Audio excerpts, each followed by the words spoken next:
Hi, folks. Welcome to the very first, live video of the Brothers of Discussion here. Just want to do a quick promo for episode 45, which is going to be recorded tomorrow morning. If you're watching up here, Facebook, you're watching to the left here, you're on Twitter.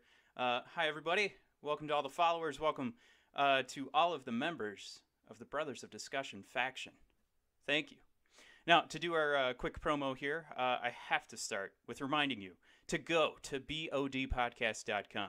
That is the hub for everything Brothers of Discussion. You're going to find all of the blogs. It's going to detail all of our thoughts that we are having as the weeks go along about the WWE, about NXT, about SmackDown, and about Raw. You're going to find our archive for every single Brothers of Discussion episode. And when we talk about episodes, with episode 45 coming up, 5 away from a huge landmark for the Brothers of Discussion, which would be episode 50. 5 episodes away. That's right. You want to stay tuned for episode 50. We got big things coming. But let's do the promo for what we're going to record tomorrow. Again, that's going to be myself. That's at ClinkMatt on Twitter. You can also find us on Twitter at BOD Podcast. That's where we're going to be covering all of the live events of WWE that are on TV, that are on the WWE Network. We'll be giving you our thoughts and opinions there.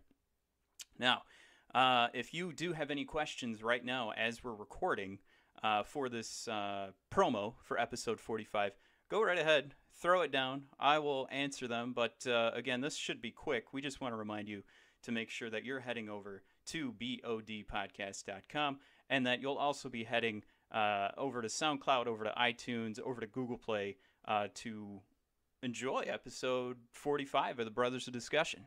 So what are we going to be talking about? Well, when my good brother joins me, we're going to be talking about Dozovic versus Ciampa, the match that we've been building up for the last couple weeks.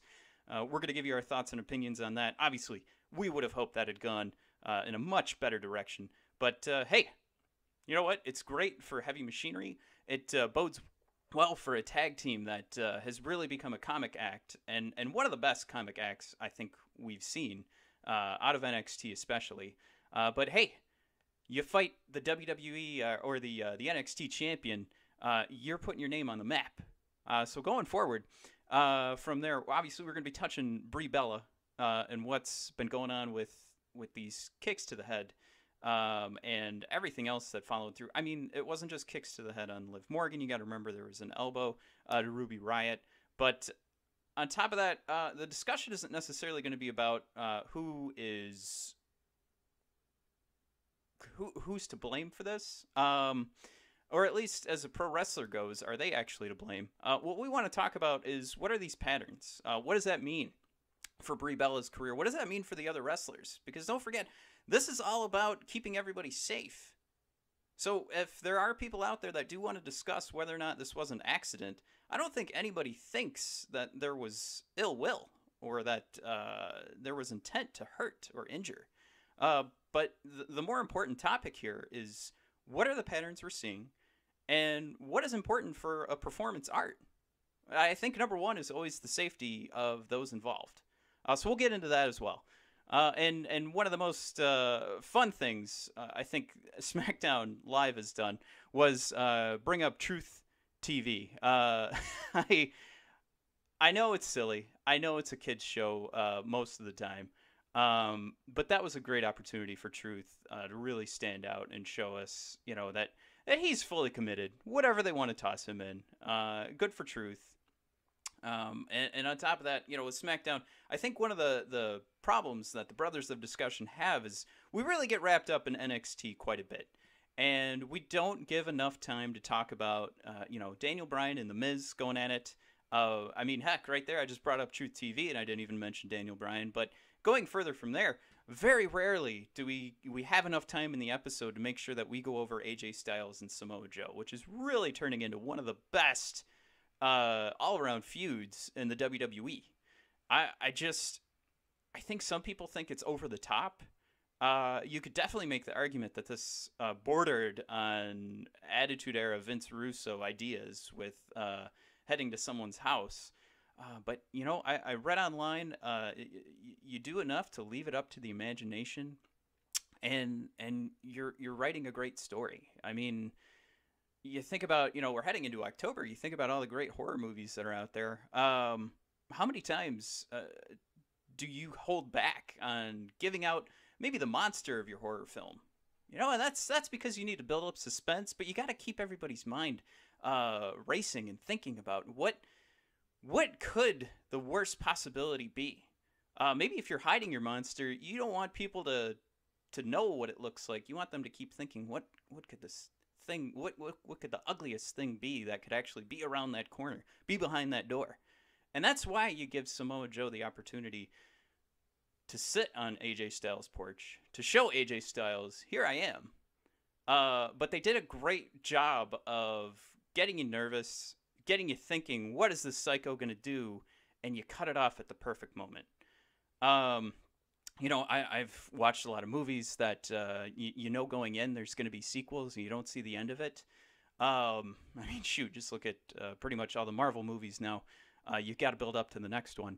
But when that, you know, you're doing that, you know, that's coming. I know a lot of people like to complain about that, but you got to get the discussion going. And I think that's key for what has made this so great. And it'll come to culmination. It'll come to the end of the feud. You know, maybe not at Super Showdown, but eventually. But you gotta let these guys play out. What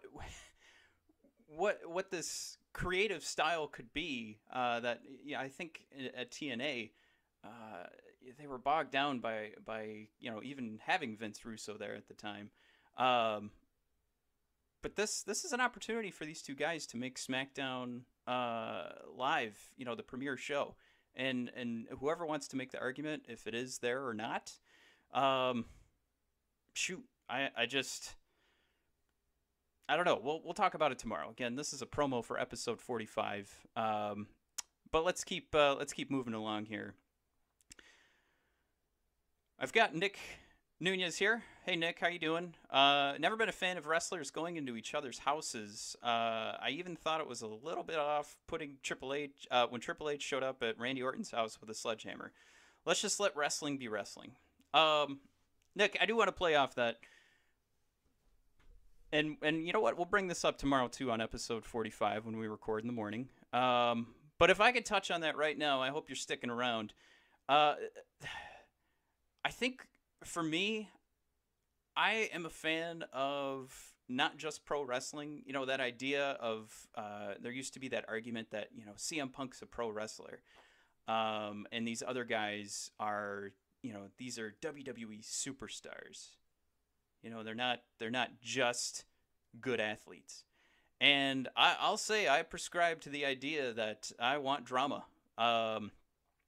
I hate to say it, but I'm a fan of it being a soap opera.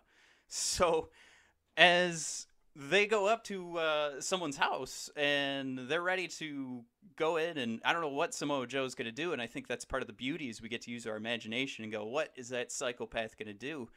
I love it. I think it adds, it's what makes this a better show. I think that's what takes WWE programming and makes it something special, where, you know, you think about the other promotions that are out there and, you know, God, we love them. And I'm not talking about New Japan Pro Wrestling. New Japan is as big as the WWE. I think if anybody's kidding themselves, and if they've ever said accidentally that there is an indie promotion called New Japan Pro Wrestling, they're insane. So I'm not talking about that. When I say other promotions, I am strictly talking about our indie promotions that are out there. And the one thing that holds them back, to me, is just that the budget and their ability to do these crazy storylines, to go that deep into it. Because otherwise, what we'd be watching week after week would just be a couple of guys in the ring wrestling. And that's fun. Don't get me wrong. The Brothers of the Discussion, we like to find the indie shows. We like to find the Knights of Columbus that are out there that have an indie show on the weekend. That is great. But those are wrestlers I'm going to see one time that week, that weekend. And, you know, they have the opportunity to tell the same story for months on end. And, you know, you don't necessarily have to worry about what's what's it going to look like if the same fans are seeing the same show week after week because they're going to be traveling. They're not on TV. But to that end, the WWE, maybe it's the failing of their own of having 3 hours of Monday Night Raw programming, 2 hours of SmackDown. You got an hour of NXT. Thankfully, those are all split up into their own show. But you got to do something new. You got to do something different.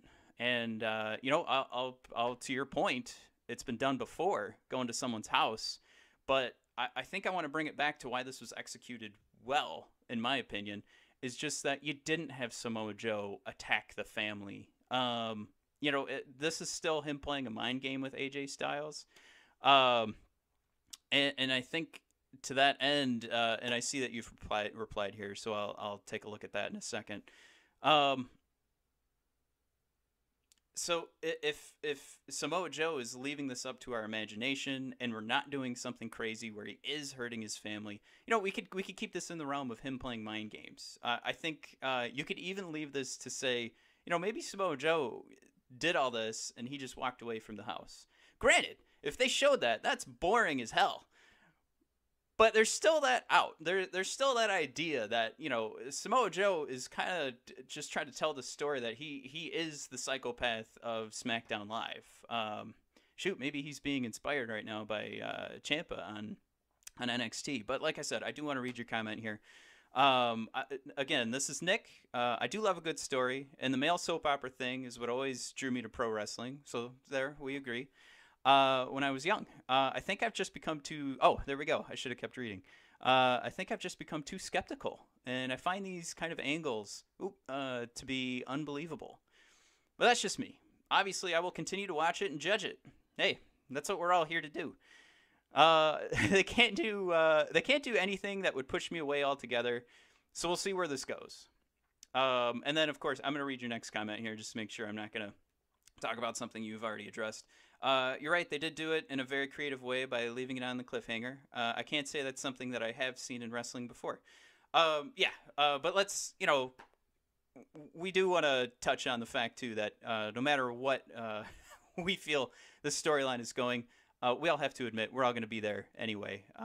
That's a good point to the match of Shawn Michaels and Undertaker that's been rumored to happen again. I can complain till the cows come home, but as my brother put in episode 44 of the Brothers of Discussion, and made me feel silly, humbled me quite a bit, I'll be there anyway. I'll be watching. I will have a party. I will put out treats. I'm going to have a ton of beer, and I'm going to watch Shawn Michaels wrestle again, even though I've been whining about it since they started teasing it. That's what we do. That's what pro wrestling fans do. We make podcasts, we do silly live videos that we say are going to be 5 minutes, and then they go well over 5 minutes. I'm at 13 minutes now. That's what we do. We just find reasons to complain. But that being said, Nick, thank you so much for sending in the questions. I love it. Hopefully you'll be around for the next episode. But this will be my wrap-up here. Quick promo again for episode 45 that my brother and I will be recording tomorrow morning. Nick here, part of the inspiration, I have to say, too, for doing some live video. So I appreciate that, Nick. We'll have so much more to talk about tomorrow. Having my brother here. And, of course, if you haven't listened to an episode yet of the Brothers of Discussion, to find it, go to bodpodcast.com. You'll have every episode available to you. But the point I want to make here is if you haven't listened to an episode and you haven't heard my brother, his impressions are number one, first class. He does, you know what, I'll just leave it at this. What you'll get is not only my brother's opinions tomorrow, but you'll probably get the opinions of Otis Dozovic, Kevin Owens, AJ Styles, whoever else comes to the mind of my brother tomorrow. And I really hope you enjoy it. That being said, that's bodpodcast.com. That's our hub. That's where you're going to find the blog. That's where you're going to find the podcast. You'll find this video. So if you don't see it live, I'll post it again on there. That's bodpodcast.com. If you want to find those podcasts, you want to go straight to them. It is iTunes, SoundCloud, Google Play are now our mainstays to find those podcast episodes. Subscribe, review, and when I say review, please, we are still, even though we're 45 episodes in, we're still learning. tell us what we're doing wrong. We want to know if there's any segments that you guys want to hear about. Anything fun, any ideas you guys have, and of course, if you have any questions, this is the video asking for them.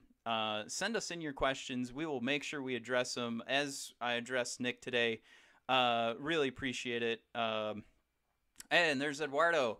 Eduardo, you were one of the first people. We actually read your questions once we got the Facebook going here. So I appreciate that you're watching right now, man. And hey, hopefully you'll be tuning in tomorrow for SoundCloud, or from SoundCloud, iTunes, or Google Play to catch episode 45 of the Brothers of Discussion. 5 away from 50. We'll be doing the countdown. We have something special coming for you for episode 50. So with that, I'm going to take a second here and probably shut down the Twitter feed a little bit slower than the Facebook one.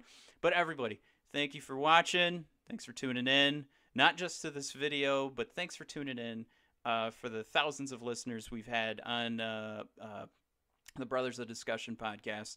The tens of thousands of people that have visited the website. We thank you. We love you. Please keep coming. This is Matt from the Brothers of Discussion. Have a good one.